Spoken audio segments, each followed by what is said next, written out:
que ya los espera allá atrás.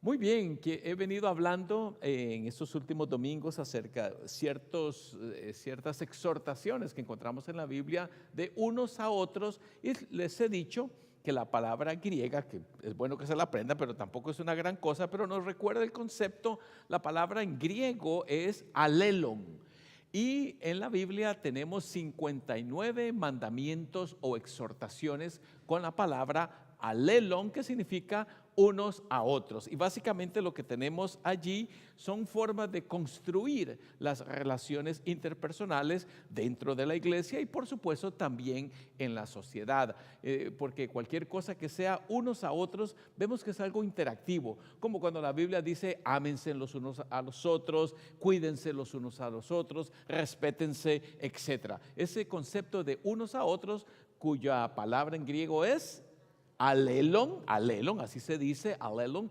significa que debemos trabajar para construir las relaciones interpersonales. Debemos hacer un esfuerzo intencional para que trabaje. Aquí como iglesia, como congregación, debemos trabajar para construir buenas relaciones, porque en todo grupo humano vamos a encontrar diferencias de opinión, diferencias de gustos, y muchas veces van a ocurrir desavenencias, desacuerdos que quizás no nos permiten construir ese tipo de relación que quisiéramos. Y hoy quiero enfocarme en lo que se llama el ministerio de la reconciliación.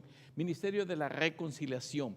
Y encontramos un pasaje del que ya voy a hablar en un momentito, que habla que debemos buscar la paz entre nosotros, buscar la reconciliación, porque en medio de las desavenencias, en medio de los desacuerdos, debemos buscar cómo limar asperezas hasta donde se pueda, porque puede ser que se llegue a un punto en que quizás una de las dos personas involucradas o en un grupo determinado no se llegue a un acuerdo. Eso sucede y es ahí cuando hay divisiones, distanciamientos y otras consecuencias de las que voy a hablar brevemente. Pero debemos buscar cómo estar en paz. Por eso este concepto es un versículo bíblico de los Salmos. Dice, busca la paz y síguela.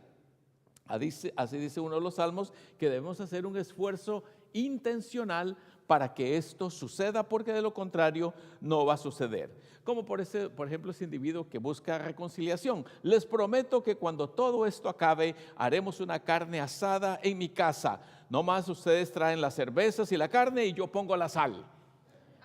¿Qué le parece?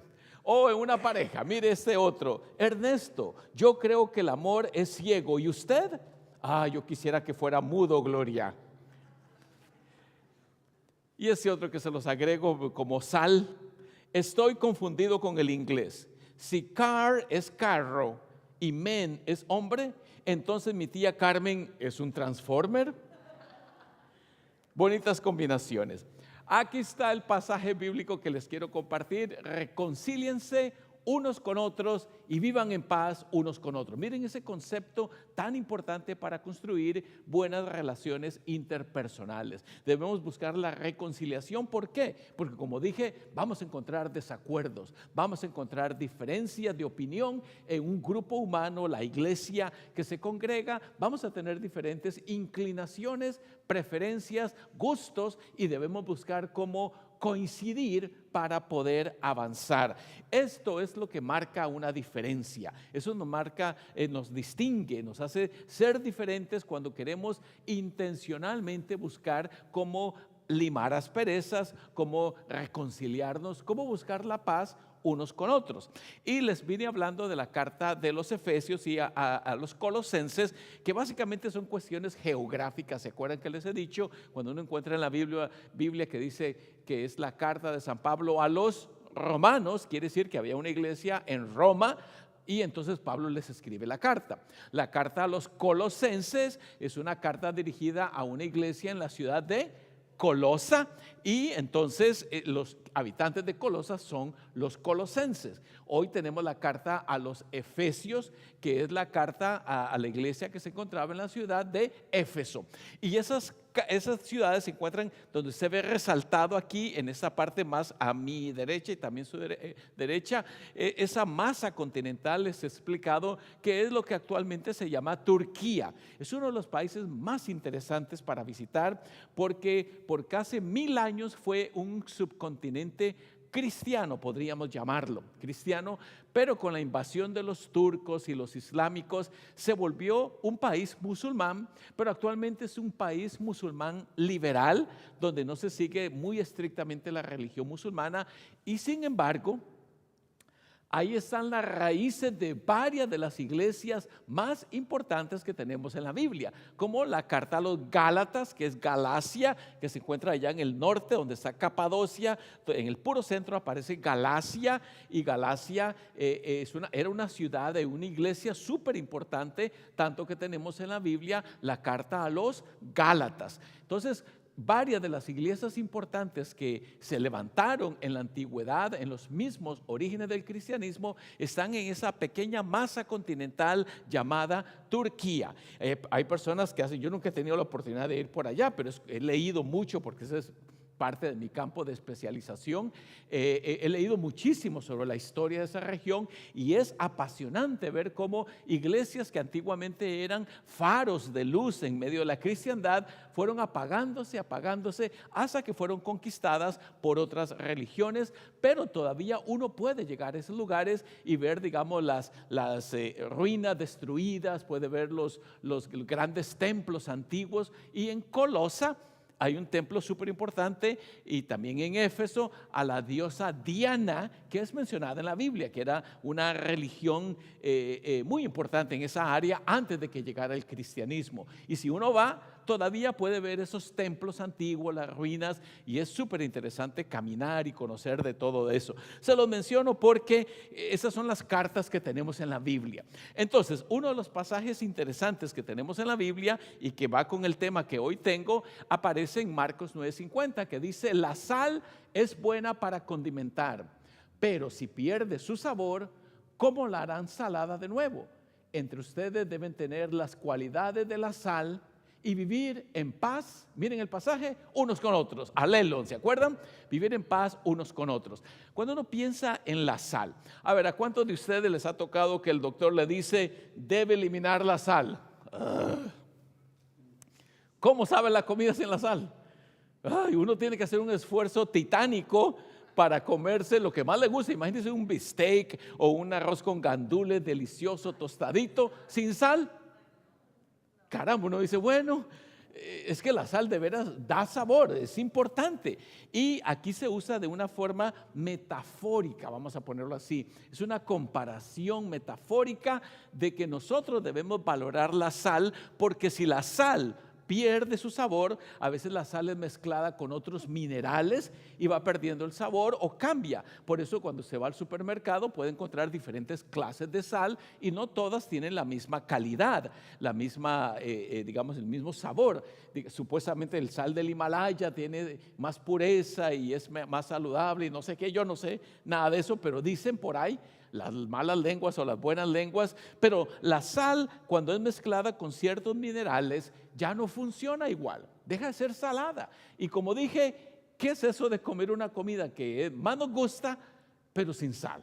Entonces aquí dice el pasaje bíblico al final de que debemos tener sal entre nosotros. Ustedes deben tener las cualidades de la sal y vivir en paz unos con otros. Quiere decir que nosotros debemos darle gusto a las relaciones interpersonales de forma intencional. Debemos luchar por marcar una diferencia. Debemos ser diferentes y eso va a marcar esa diferencia de la que venía hablando. Vean ese otro pasaje, porque ciertamente Dios estaba en Cristo reconciliando el mundo a sí mismo, no imputándole sus pecados, y puso en nosotros, miren esa última frase, puso en nosotros la palabra de la reconciliación. Quiere decir que nos encargó el ministerio de la reconciliación, lo cual implica que nosotros debemos buscar cómo sanar relaciones interpersonales, buscar cómo trabajar para llevarnos bien unos con otros, o como dice el pasaje que encabezaba ese mensaje, busca la paz y síguela. Debemos esforzarnos por buscar la paz y hacer que nosotros le demos ese sabor como la sal a las relaciones interpersonales. Y lo que está en el fundamento de todos estos mandamientos sobre unos a otros, sobre alelon, es ese mandamiento que ya he venido mencionando en mis mensajes: ámense los unos a los otros con amor fraternal.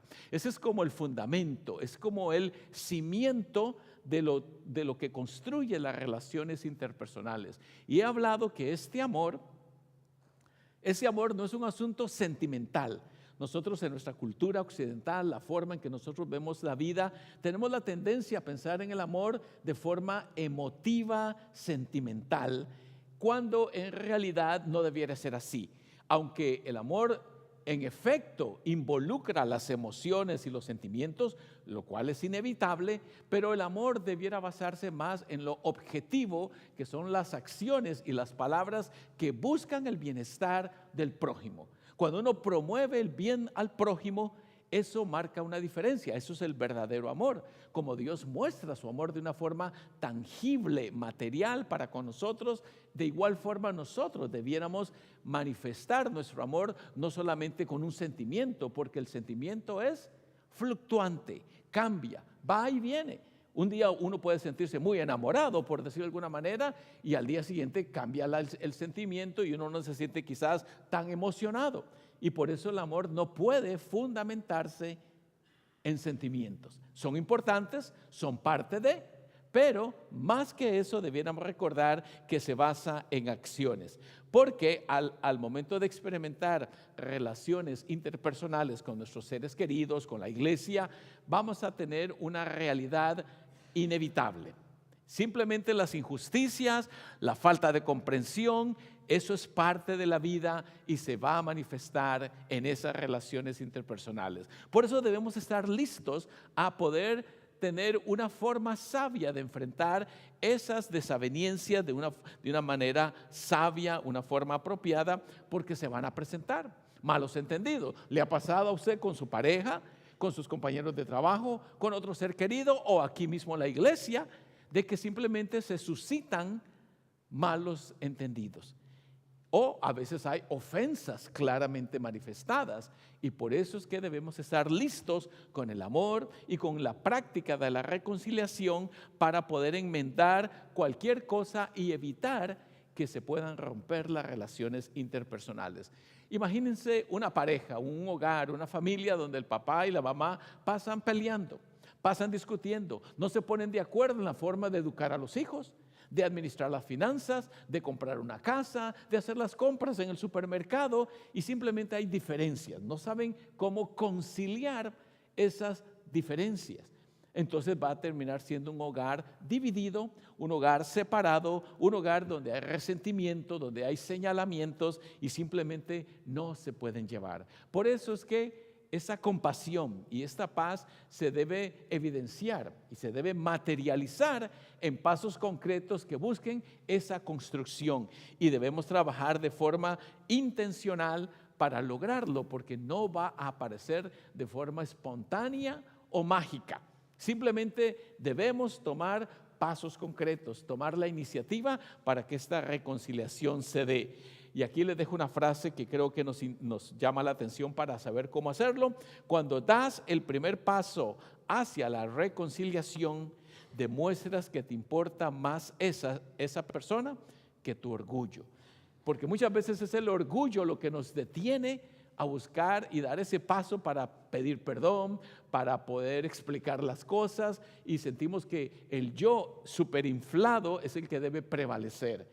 Y cuando dejamos eso de lado y damos ese paso hacia la reconciliación, estamos haciendo lo que dice este pasaje. Dice: apártate del mal y haz el bien, busca la paz y síguela. Pasos concretos, pasos específicos. Tomar la iniciativa es la única manera de seguir practicando el ministerio de la reconciliación. Y ahora que la paz de Dios, que sobrepasa todo entendimiento, guarde sus corazones y mentes en Cristo Jesús, Señor nuestro. Nos ponemos de pie para el próximo himno.